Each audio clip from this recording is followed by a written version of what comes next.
Welcome back to Otaku Daikun. It's time to continue my presentation of the lore of Fate Apocrypha. Next, we have the grumpy SOB, Gordes Music Yggdrasilenia, a portly magus, skilled in alchemy. He was accepted into the family because his own was struggling, always living in the shadow of the Ainsburn's talent with homunculi. The Yggdrasilenia clan makes heavy use of homunculi for combat and other means, and Gordes is responsible for making them all, even though they're cheap imitations of Ainsburn homunculi. He doesn't see these creations as human in any way, and designed them to have weak wills of their own. His catalyst for the summoning is a blood-stained linden leaf, but he keeps this a secret from his team, knowing it reveals his servant's weak spot. The servant he summons is the Saber of Black, Siegfried, the famed hero of Germany. He was a brave and beloved prince of the Netherlands. He was given the holy sword Balmung from the Nibelungs, the tribe of the Fog, which he used to slay the evil dragon Fafnir, whose blood fell, covering his body. This rendered his body immortal, with the exception of a single spot that hadn't been exposed because a single leaf had covered his back. The blood became his armor, the armor of Fafnir, blood armor of the evil dragon. In the Grail War, it nullifies all attacks rank B and below. His people came to admire him and made constant requests of him. By their plea, he slayed innumerable enemies, took revenge, and even helped those in pursuit of courtship. He turned no one down, regardless of ethics, becoming a wish-granting machine. Sadly, the people who needed him most, the genuinely poor and suffering, did not make requests of him.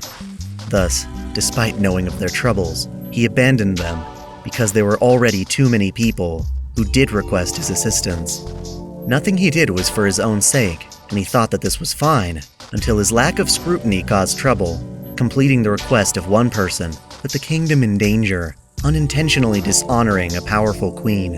To avoid political conflict, Siegfried plotted his own death with his friend Hagen. He made his death look like an act of betrayal, being struck fatally in the spot on his back. Siegfried went down as a noble hero who was killed through cheap deception.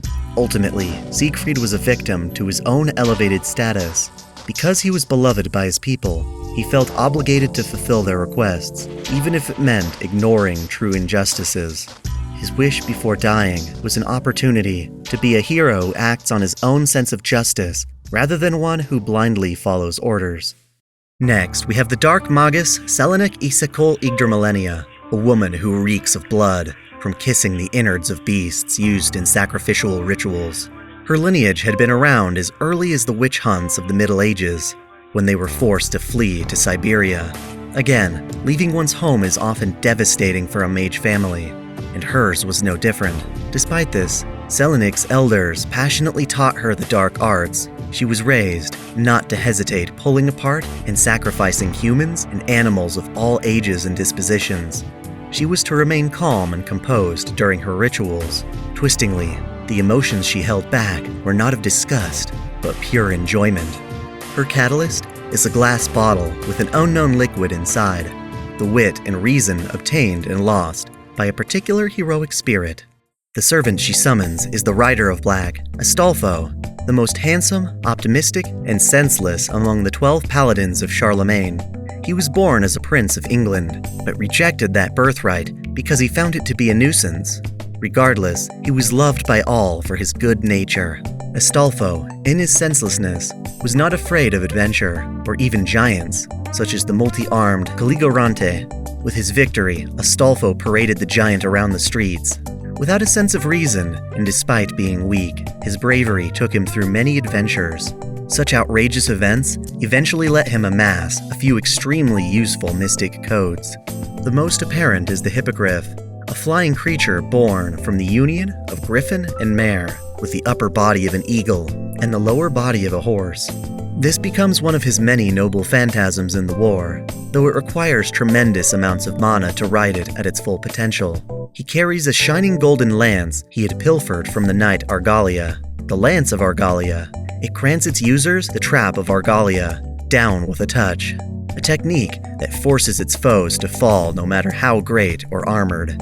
During the Grail War, it forces the lower torso of servants to temporarily disappear.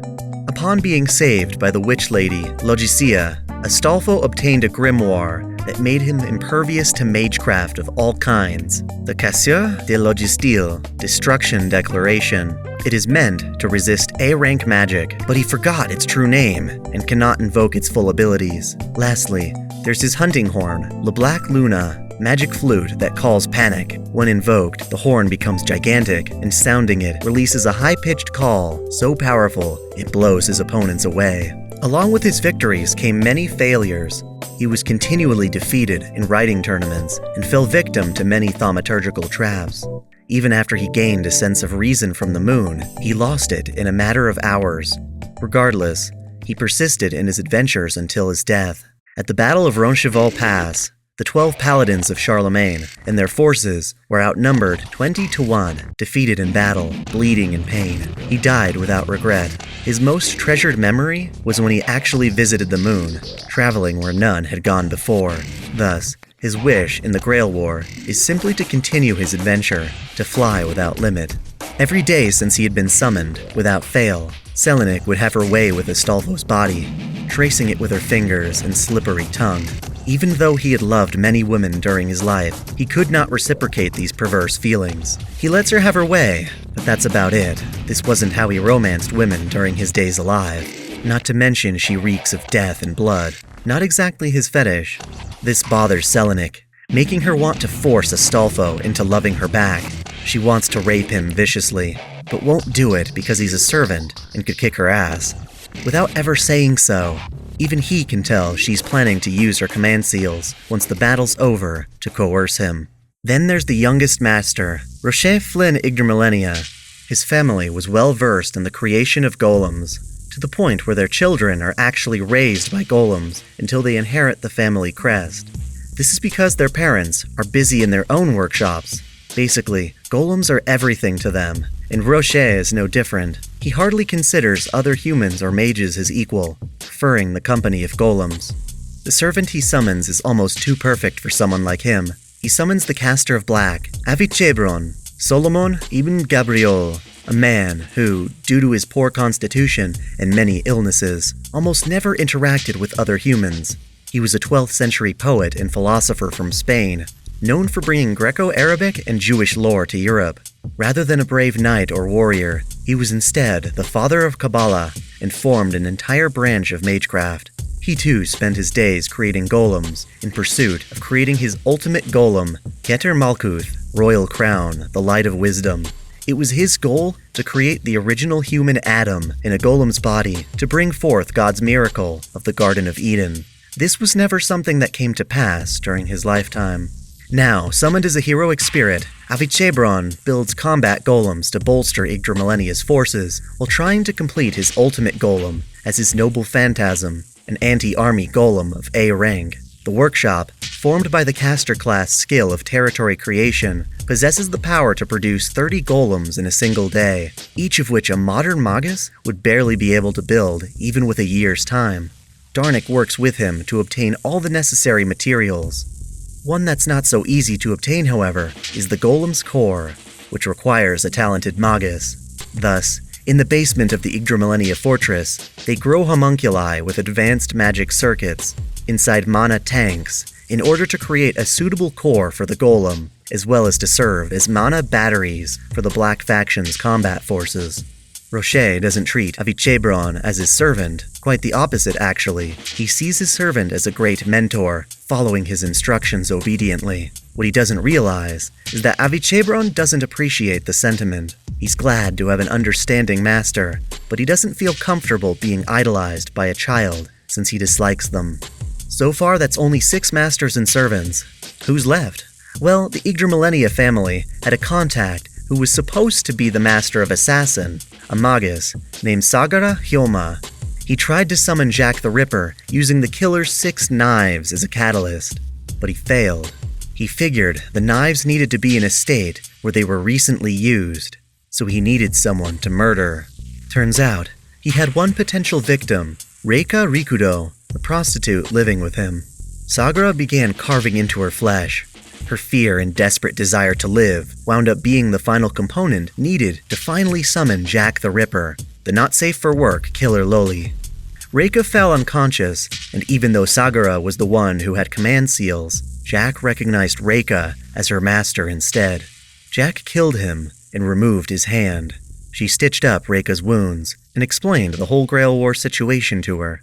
Reika Rikudo was a woman who was abandoned by her parents as a child and floated through life without a goal. While she acknowledges this was partially out of boredom, she has Jack transfer Sagara's command seals to her. She wanted to be Jack's mother. She wanted to help the child, even if it meant becoming a demon. Sadly for Reika, she was not a magus and could not provide mana to keep Jack materialized. Their only option was to have Jack consume the souls of others, more specifically magi. Thus, at night, they would murder mages and dissect them for their hearts. By eating the hearts of mages, Jack can both remain a servant and heal her wounds, so this was actually pretty efficient for them. Mages couldn't detect Reika since she wasn't one of them, and Jack, being an assassin, had the presence concealment skill. So I'm sure a lot of you are asking, why is Jack the Ripper a cute little girl in a thong? I'll try to explain. In Whitechapel, London, during the year 1888, prostitution was rampant, and so were abortions. Tragically, the methods to abort fetuses back then were rough and unskilled. The many unborn fetuses that came about during this period were disposed of like trash into the river flowing through the East End district. The hatred and grudges of those aborted children gathered in the river and took the form of a little girl who would later earn the name Jack the Ripper. She had no idea how she got there, but she sought out someone she could call her mother. The first woman she met abused her. Jack suffered under the woman until she was pushed to kill her. Jack, who had been so cold, found warmth in the woman's organs, interpreting them as a sign of love. This little girl continued to murder prostitutes, and after 3 victims, the people began referring to the killer as Jack the Ripper. She was happy to have acquired a name of her own. To her further enjoyment, rumors spread that Jack was a doctor. She hated doctors, the murderers who aborted children. She kept killing until a mage figured out that an evil spirit of sorts was the true culprit and killed her in secrecy. Let's get nerdy here. In the Fate Stay Night timeline, anti-heroes could be summoned as servants because Angra Mainyu had corrupted the Greater Grail, but that doesn't happen on this timeline. So how can someone like Jack be summoned in the first place? It's a weak explanation, but summoning anti-heroes was a side effect of Darnik modifying the Grail and Trephis for 60 years. Definitely not as dramatic. That's all of the masters and servants of Black. After they're summoned, Astolfo convinces the servants to reveal their true names to each other. It's bizarre just how quickly we find out about all these servants' true names. Much like Grand Order, they reveal themselves without much consideration for their weaknesses and exploitations their legends imply. Gortys is the only one to keep his servant's identity hidden from his own allies. And that's only because Siegfried has a glaring weakness if you know his story. Let's hop back to the Red faction to uncover all their mysteries. Shishigo and Mordred, the Saber of Red, go to check out the master sent by the church, a mysterious young man named Shiro Kotomine. Don't let this confuse you, he has nothing to do with Shiro Emiya. Turns out, Shiro Kotomine was one of the servants during the Third Grail War, a heroic spirit named Amakusa Shiro Tokisada. It helps to get him out of the way before the other servants of Red. Amakusa Shiro Tokisada was the teenage warrior who led the Shimabara Rebellion, the greatest peasant revolt in Japanese history, during the Edo period when the climate ruined their crops and taxes were wrung to their extreme. The Catholic peasants of Shimabara began to resist their oppression, and Shiro was chosen as their leader. While having never studied magecraft, the young boy had a subconscious talent for spellcasting, leading many people to believe his actions were miracles. He healed the eyes of the blind and walked upon water. People saw him as a savior sent from God. He was a Catholic and spread his faith among the people, despite it being alien to the Japanese shogunate. Thus, when revolt came to pass, they called upon their young savior. The early days of the rebellion went smoothly until their stand at Hara Castle, during which they could not obtain provisions. All 37,000 of his followers, as well as himself, were killed in battle. Despite possessing what he believed were miraculous powers, Shiro died while unable to save any of his pupils. While he never pictured himself as such, history regarded him as a saint. That's great and all, but how did he become a master rather than a servant? Turns out, When the families working to establish the Greater Grail realized they would have to compete to use it, the Einzburns were at a major disadvantage. They were alchemists, not warriors, causing them to suffer through failure during the first 2 Grail Wars. They sought to reverse this trend by cheating the system and summoning a servant outside the 7 main classes. In Fate Stay Night, they summoned Angra Mainyu as an Avenger, but in Apocrypha, they summoned Shiro as a Ruler. The Ruler class was meant to serve as a mediator during the wars to prevent them from going out of hand. The reason the Einzburns wanted a Ruler class servant was because Ruler servants start the war with 2 command seals for every other servant summoned. They were meant to maintain control over the war, but if the Einzburns got their hands on them, victory would be assured. Cheating the system was a difficult task, so the Einzburns had no choice but to accept the servant they summoned, Amakusa Shiro Tokisada. The legends of his performed miracles manifested into his 2 noble phantasms. His right hand, Evil Eater, supported him in battle with precognition, and his left hand, Xanadu Matrix, bolstered his physical strength. Regardless, in the 3rd Grail War, neither his magecraft nor swordplay could stand up to other servants. Despite his weakness, his tactics kept him in the war, and nearly won the Einzburns the Grail. For a time, he actually made a contract with the Greater Grail, and was granted a 2nd life in the modern era, even after Darnix stole the Greater Grail to take back to Romania. Shiro fought in the war so that he could wish upon the Grail to save humanity, but the Grail's theft robbed him of his chance. With the war over, he befriended a survivor, Rise Kotomine, who more or less took him in for the next 60 years as a foster father. The 2 traveled the world together on missions from the church. Shiro's goal was to stay alive in his reborn form until the next Grail War, when he'd have another chance to make his wish. By the time the Great Grail War started, Shiro already had a solid plan to win. Taking after Rise and the church, Shiro set himself up to be chosen as a Master of Red and summoned his own servant, Semiramis, the Assassin of Red. Semiramis was known as the Empress of Assyria, a seductress and ancient poisoner. She was born from the fish goddess Derketo, who had committed adultery with a Syrian man. Thus, like many heroes, she was a demigod, but that mortal side of her humiliated her mother. Derketo abandoned her and escaped back into the river, leaving both her and her mortal father to die. However, as a demigoddess, Semiramis survived when doves responded to her cries. They kept her warm and brought her food. 10 years after that, a shepherd took her in and taught her how to dance and beautify herself. People began to regard her beauty as an incarnation of the goddess Ishtar. She turned this into a weapon for her survival. She had a disdain for other women like her mother, finding them weak for succumbing to the charms of men. To survive, she would turn the tables, using her beauty to charm men's primal urges to her will. Semiramis was first married to General Ones before King Ninus seized her for himself. This established her as Queen of Assyria. During her reign, she would poison her husband to manipulate his actions and rule vicariously. She had lived by using and discarding men, allowing her to go down in legend as an assassin. Her goal in the Grail War is to re-establish her position of power as a seductive empress. Records of her life were misinterpreted throughout history, giving rise to a false account that she had commissioned the building of the Hanging Gardens of Babylon. While it was never her creation, the false legends manifested in Semiramis being able to summon the gardens herself in the Grail War, but only after gathering earthly materials and bringing it to life from an illusion she had constructed.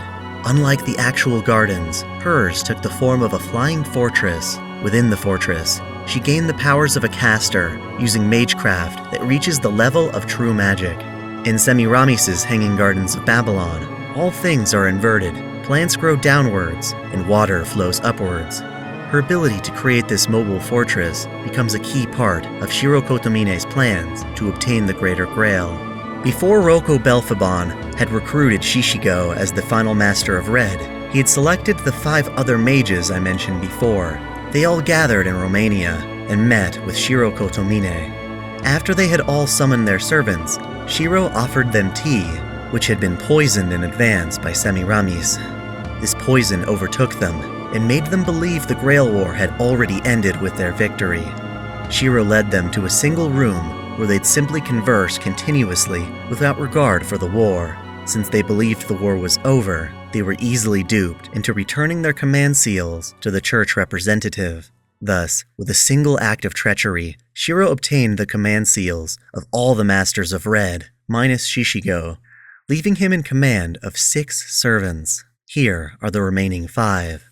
Atalanta, the Archer of Red, was the greatest huntress in Greek mythology. She was abandoned on a mountain immediately after she was born because her father did not care for a daughter.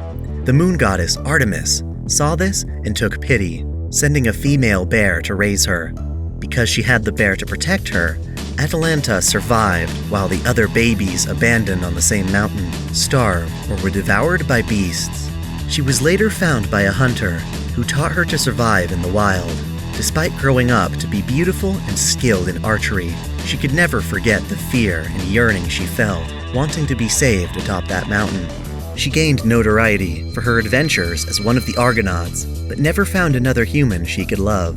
The men who coveted Atalanta for her beauty were given a trial, beat her in a foot race. Losing meant death. Regardless, all the men who tried failed to catch up with her.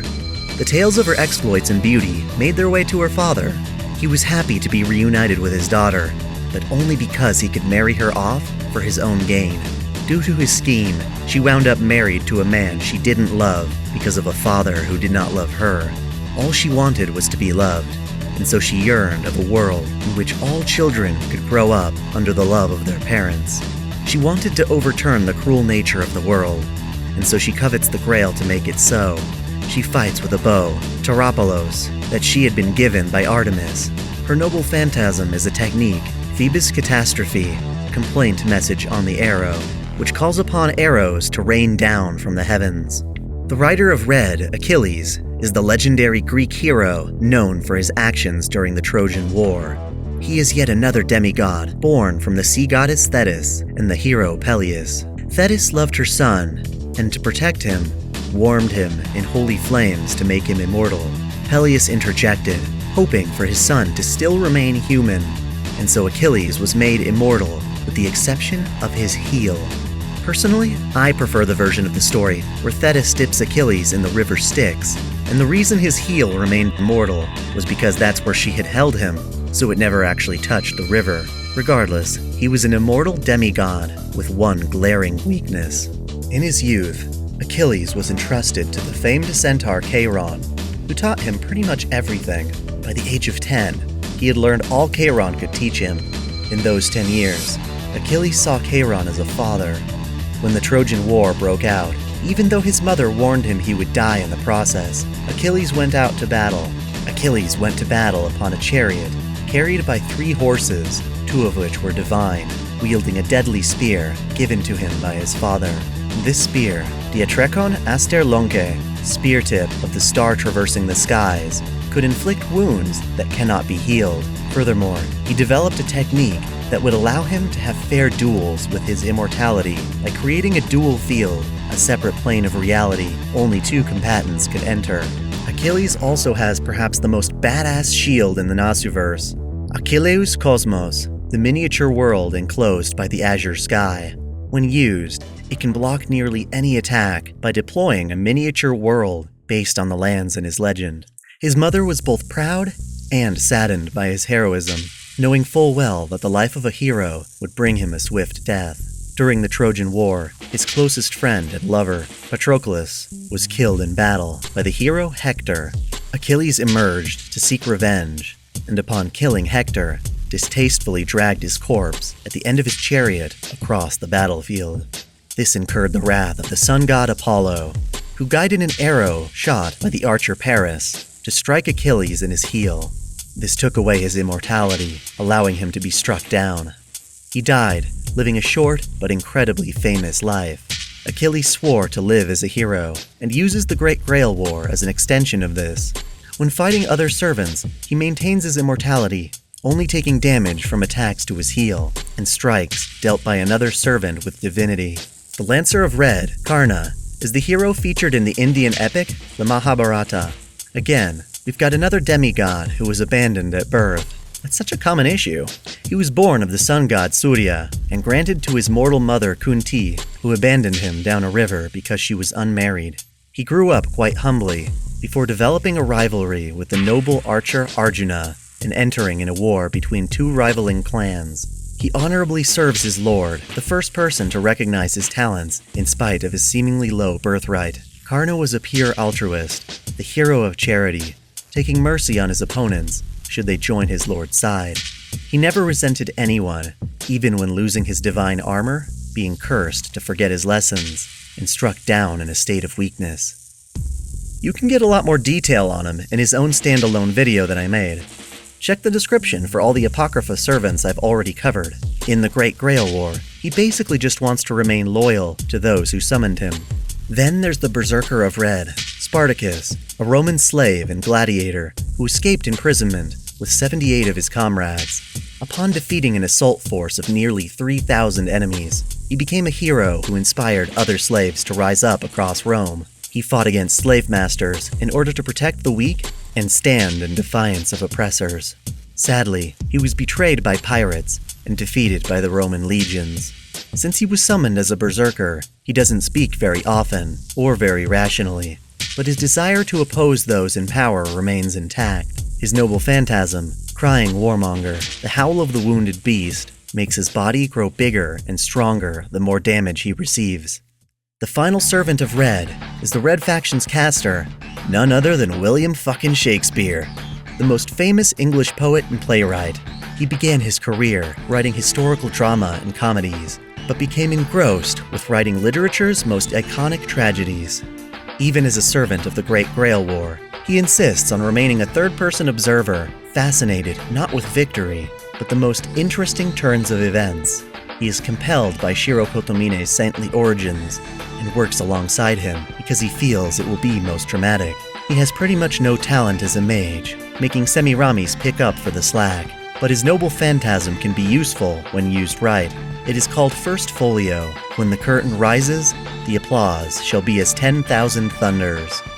Almost every heroic spirit has a part of their past they wish to avoid or struggle confronting, and this noble phantasm forces his victims to confront the worst parts of their legends through illusion. Shakespeare is one who plays upon the flaws of what he views as characters in his ultimate play. That's all the servants of Red. Even though Shiro managed to claim them all for himself, why did they go along with it? Turns out, mage culture, really. Atalanta, for instance, is summoned but never even gets to meet her master.